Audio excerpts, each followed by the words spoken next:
ఇంట్లో రాత్రి అందరూ పడుకున్నాక కూడా ఎవరో నడుస్తున్నట్టుగా సౌండ్ వచ్చిందా? గోడల వెనుక ఏదో ఊపిరి పీలుస్తున్నట్టుగా అనిపించిందా?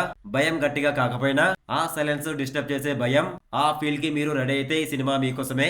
ఈ కథలో గోస్ట్ కంటే ఎక్కువగా భయం ఉంటుంది. మనసులో దాగి ఉన్న బాధ, లోన్లెస్, మెంటల్ డార్క్నెస్ ఇవే మనల్ని స్లోగా పట్టుకొని వెనక్కి లాగుతాయి. ఈ మూవీ స్టోరీ ఏంటంటే ఒక మదరు సన్ను మధ్య ఉన్న డిస్టెన్స్, కొన్ని అన్సాల్వ్డ్ ఎమోషన్స్, ఒక ఇంట్లో చీకటి ఎప్పుడూ తిక్కుగా ఉండడం లాగా అక్కడ ఏదో ఉన్నట్టుగా అనిపించడం మొదలవుతుంది.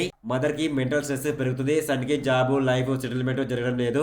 ఇద్దరిలోనూ ఫియర్, ఫ్రస్ట్రేషన్ బిల్డ్ అవుతాయి. ఈ ఇల్లు హంటెడ్ అయినా లేక వాళ్ళ మైండ్ క్రియేట్ చేస్తున్న ఇల్యూయేషన్స్ అయినా మొదటి 30 నిమిషాలు స్లోగా క్యారెక్టర్ బిల్డ్ చేస్తుంది. కానీ తర్వాత strange voice, unknown shadows, missing things scenes creep గా డిస్టర్బ్ చేస్తాయి. అప్పుడే ఆడియన్స్ మైండ్ లో క్వశ్చన్స్ జనరేట్ అవుతాయి. ఈ ఇంట్లో నిజంగా ఎవరైనా ఉన్నారా? మదర్ ఎందుకు ఇలా బిహేవ్ చేస్తుంది?